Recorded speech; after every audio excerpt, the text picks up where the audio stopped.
Good morning Chhattisgarh. आप देख रहे हैं ABC 24 और मैं हूं आपके साथ शुभांगी ठाकुर। इस बुलेटिन में हम आपको देंगे छत्तीसगढ़ की सभी खबरों का पूरा अपडेट। बुलेटिन की शुरुआत करेंगे, लेकिन सबसे पहले नजर डालते हैं आज के हेडलाइंस पर।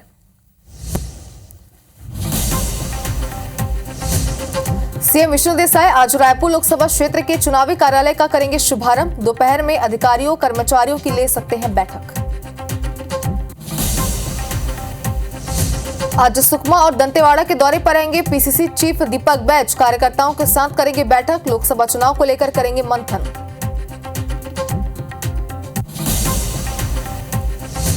पूर्व सीएम भूपेश बघेल को हाईकोर्ट का नोटिस। बीजेपी नेता विजय बघेल की चुनावी याचिका पर जारी हुआ समन। विधानसभा चुनाव के दौरान आचार संहिता उल्लंघन का मामला।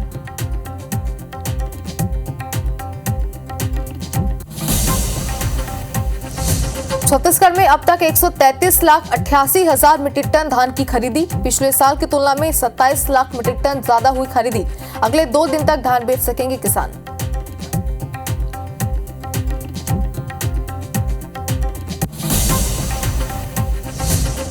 छत्तीसगढ़ में पैर पसार रहा कोरोना। प्रदेश में मिले 8 नए मरीज। सक्रिय मरीजों की संख्या हुई 33।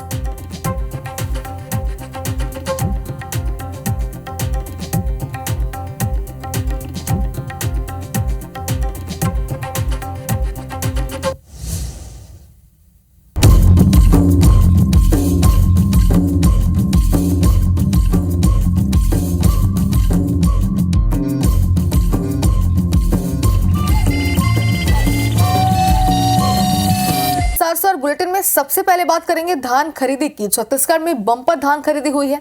प्रदेश में अब तक 133,88,000 मीट्रिक टन धान की खरीदी हुई है। बीते साल की अगर तुलना करें तो बीते साल की तुलना में 27 लाख मीट्रिक टन ज्यादा इस बार खरीदी हुई है। छत्तीसगढ़ में 31 जनवरी तक धान की खरीदी होगी, यानी कि आज और कल का समय किसानों के पास और है अपनी धान को बेचने के लिए। फिलहाल अगर अब तक के आंकड़ों की हम बात करें तो आंकड़े भी हम आपको बता रहे हैं कि बीते साल की तुलना में 27 लाख मीट्रिक टन धान की ज्यादा खरीदी हुई है, यानी कि रिकॉर्ड पूरी तरीके से टूट चुका है। धान खरीदी की शुरुआत में ही लगातार ये लक्ष्य जो रखा गया था वो लक्ष्य भी पार कर लिया गया है और रिकॉर्ड तोड़ इस बार धान खरीदी हुई है।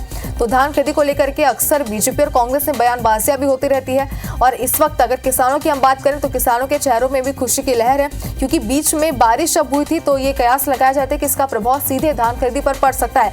लेकिन अब जो आंकड़े सामने आ रहे हैं उसके अनुसार तो यही माना जा रहा है कि रिकॉर्ड तोड़ धान खरीदी इस बार हुई है और बीते साल की तुलना में कई गुना ज्यादा इस बार धान की बम्पर खरीदी हुई है।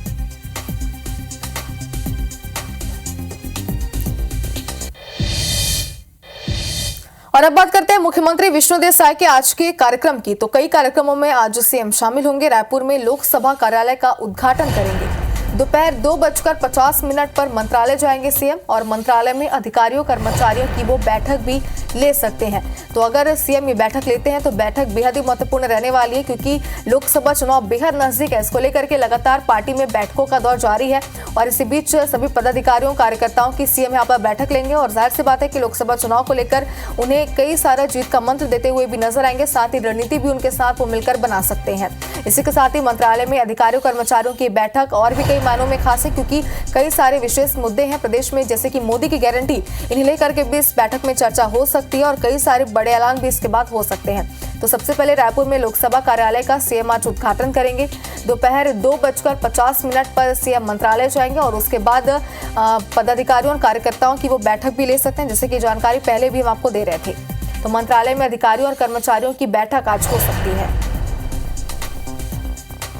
तो यह है मुख्यमंत्री विष्णु देसाई के आज के तमाम कार्यक्रम और बैठक बेहद ही महत्वपूर्ण है लोकसभा चुनाव के लिहाज से।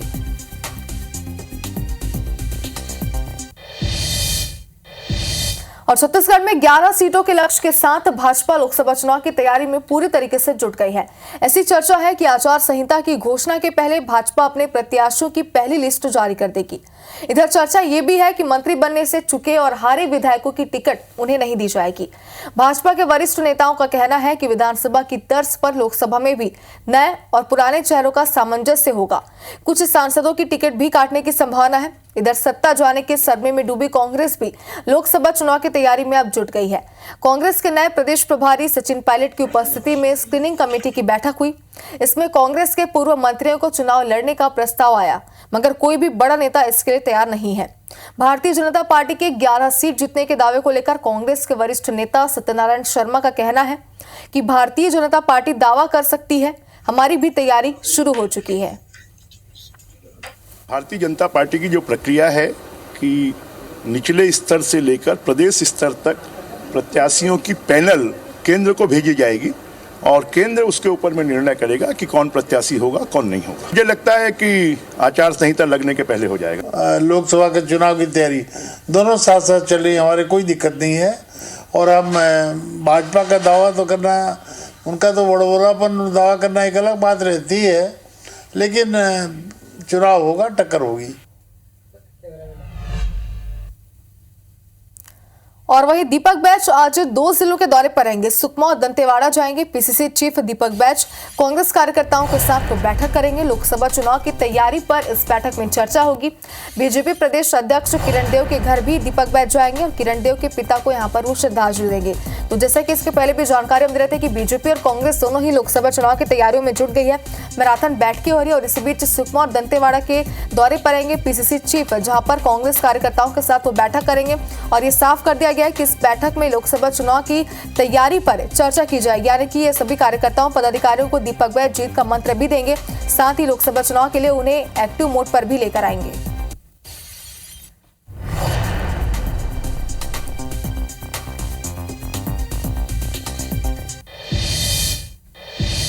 और पूर्व मुख्यमंत्री भूपेश बघेल को बिलासपुर हाईकोर्ट ने नोटिस जारी किया है। किस चीज का ये नोटिस है ये भी आपको बता दें। पाटन से तत्कालीन बीजेपी प्रत्याशी विजय बघेल की याचिका पर कोर्ट ने नोटिस जारी किया है। भूपेश बघेल पर विधानसभा चुनाव में आचार संहिता का उल्लंघन करने का आरोप है। याचिका में विजय बघेल ने कहा है कि 15 नवंबर की शाम को प्रचार अभियान खत्म हो गया था, लेकिन इसके बाद भी 16 नवंबर को रैली निकालकर प्रचार प्रसार किया गया। इसकी शिकायत चुनाव आयोग से भी की गई है। इस संबंध में रोड शो कार्यक्रम की एक सीडी भी दी गई है। याचिका में आरोप लगाया गया है कि भूपेश बघेल ने मुख्यमंत्री के पद में रहते हुए आचार संहिता की उल्लंघन किया था, इसलिए उनकी उम्मीदवारी रद्द कर उन्हें दंडित किया जाए।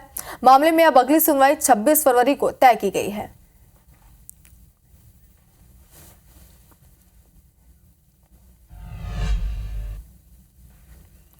और इसी बीच राजधानी रायपुर से आपको बड़ी खबर दिखाते हैं। डीएमएफ घोटाले में बड़ा अपडेट सामने आया। आईएएस रानू साहू समेत 10 नामजद आरोपी बनाए गए हैं। कारोबारी संजय शेंडे, अशोक अग्रवाल भी आरोपी है। मुकेश अग्रवाल और ऋषभ सोनी का भी नाम शामिल है। बिचौलिए की भूमिका निभाने वाले मनोज द्विवेदी, रवि शर्मा, पीयूष सोनी, पीयूष साहू, अब्दुल और शेखर पर भी एफआईआर दर्ज की गई है। बता दें कि ईडी ने एसीबी ईओडब्ल्यू में एफआईआर दर्ज कराई थी। डीएमएफ में 40% कमीशन का यहां पर आरोप लगाया गया है। तो इस मामले पर एक बड़ा अपडेट यहां पर सामने और वो तमाम नाम आपको हम दिखा रहे हैं टीवी स्क्रीन पर भी, जो आरोपी बनाए गए हैं। मुकेश अग्रवाल और ऋषभ सोनी का भी नाम इसमें शामिल है। डीएमएफ घोटाले से जुड़ा एक बड़ा अपडेट इस वक्त सामने आ रहा है। तो बता दें कि बिचौलियों की भूमिका निभाने वाले मनोज द्विवेदी, रवि शर्मा, पीयूष सोनी, पीयूष साहू, अब्दुल और शेखर पर भी एफआईआर दर्ज की गई है। और ईडी ने एसीबी और ईओडब्ल्यू में एफआईआर दर्ज कराई थी। डीएमएफ में 40% कमीशन का आरोप यहां पर लगाया गया था और इस पूरे मामले पर जांच पड़ताल के बाद एक बड़ा एक्शन, एक बड़ा अपडेट यहां पर सामने आ रहा है।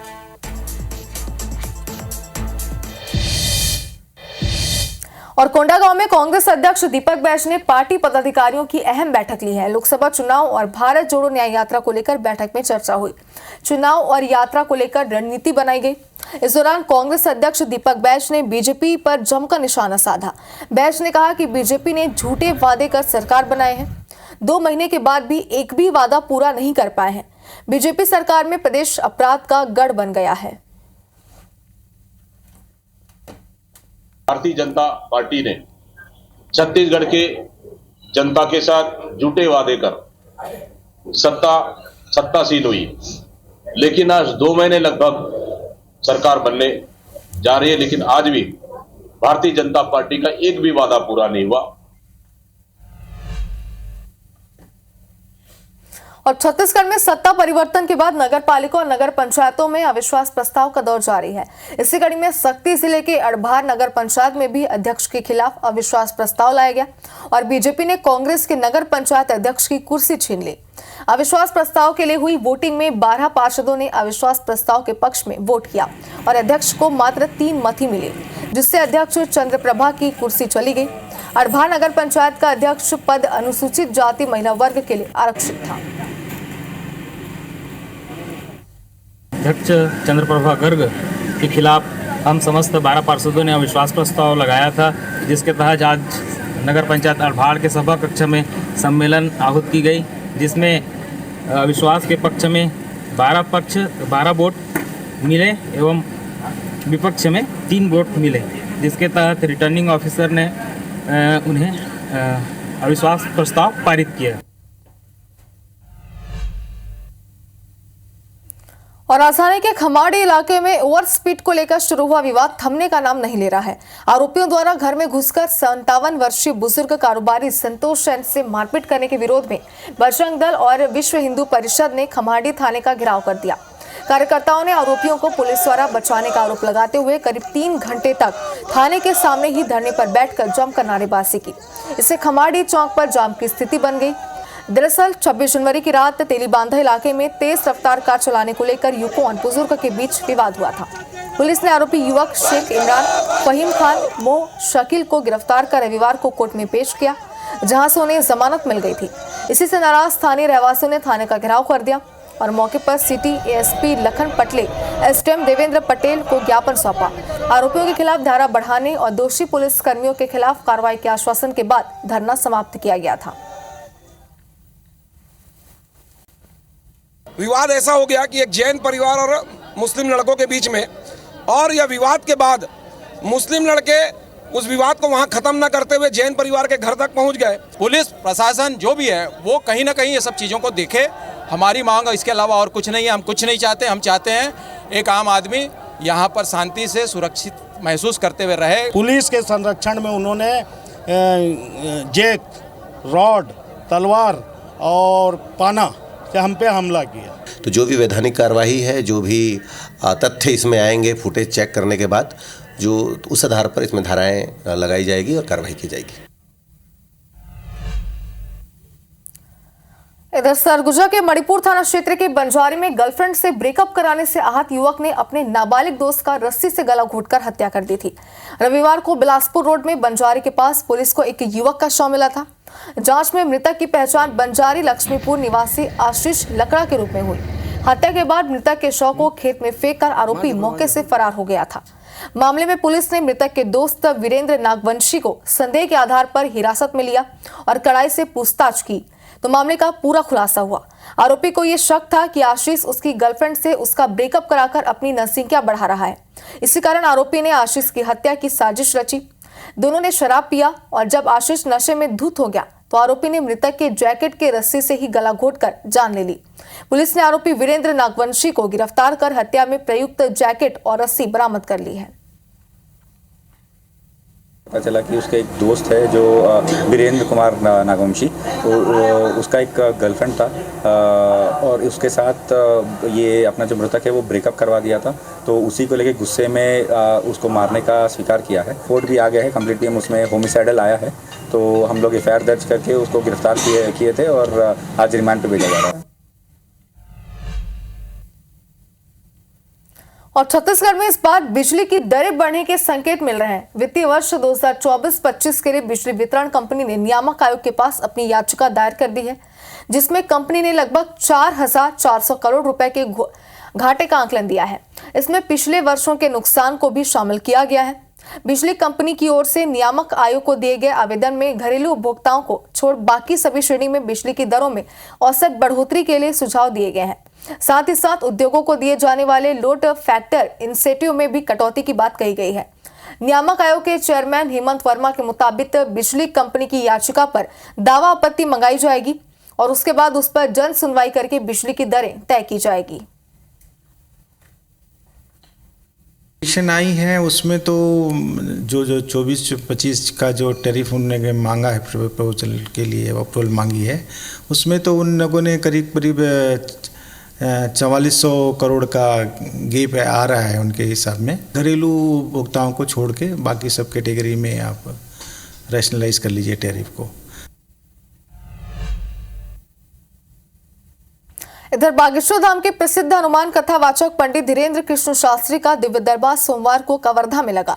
घोटिया रोड में आयोजित कार्यक्रम का आज दूसरा दिन था, माफ कीजिएगा बीते दिन, और इस दौरान पंडित शास्त्री ने लालपुर के सादराम हत्याकांड के पीड़ितों को मंच पर बुलाया और 3 लाख रुपए नकदी सहयोग राशि दी।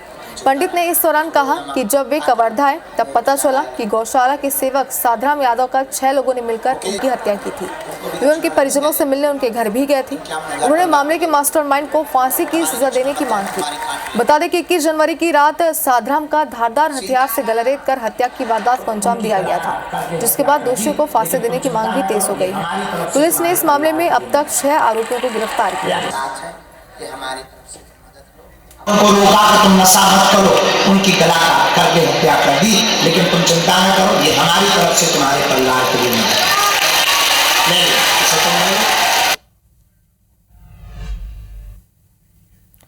और अब आपको प्रदेश में कोरोना का अपडेट देते हैं। छत्तीसगढ़ में कोरोना एक बार फिर से पैर पसार रहा है। आंकड़े आपको बताते हैं, प्रदेश में कोरोना के 8 नए मरीज मिले हैं। 2958 सैंपलों की जांच हुई है।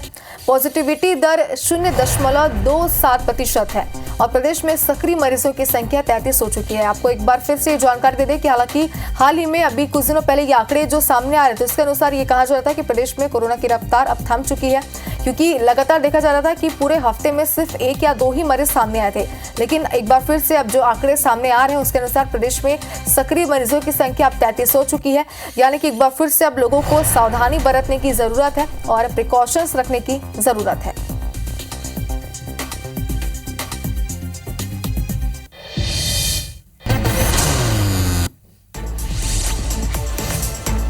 सीएम डॉक्टर मोहन यादव जबलपुर के दौरे पर हैं। NHAI की परियोजना का लोकार्पण और शिलान्यास करेंगे। केंद्रीय मंत्री नितिन गडकरी आज कई परियोजनाओं का शिलान्यास करेंगे। 24 सड़क परियोजनाओं का शिलान्यास होगा। यूथ कांग्रेस का न्याय दो रोजगार दो अधिवेशन आज ग्वालियर में आयोजित है। अधिवेशन के बाद प्रदेश कार्यकारिणी की बैठक होगी। भोपाल में ओबीसी वर्ग के युवा वोटर से बीजेपी नेता संवाद करेंगे। केंद्र सरकार की योजनाओं का बखान किया जाएगा। सांसद रमाकांत भार्गव विदिशा में नगर पालिका परिषद की बैठक में शामिल हुए। विकास कार्यों का लोकार्पण और भूमि पूजन किया।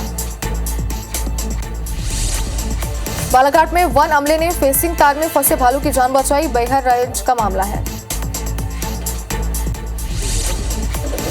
हटा में चायपान की गुमटी में गैस सिलेंडर में आग लगी। ग्रामीणों की सूझबूझ से बड़ा हादसा टल गया।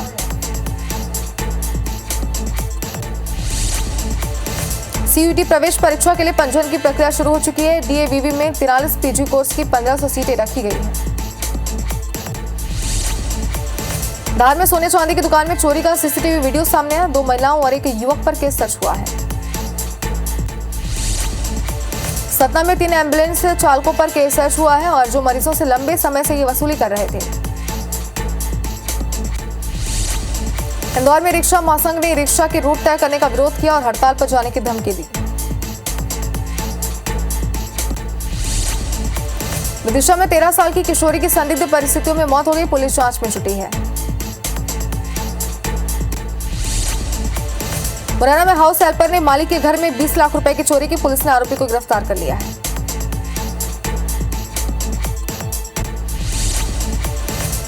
हटा में राज्य मंत्री धर्मेंद्र सिंह पंच कल्याणक महोत्सव में शामिल हुए और मुनिश्री से आशीर्वाद लिया।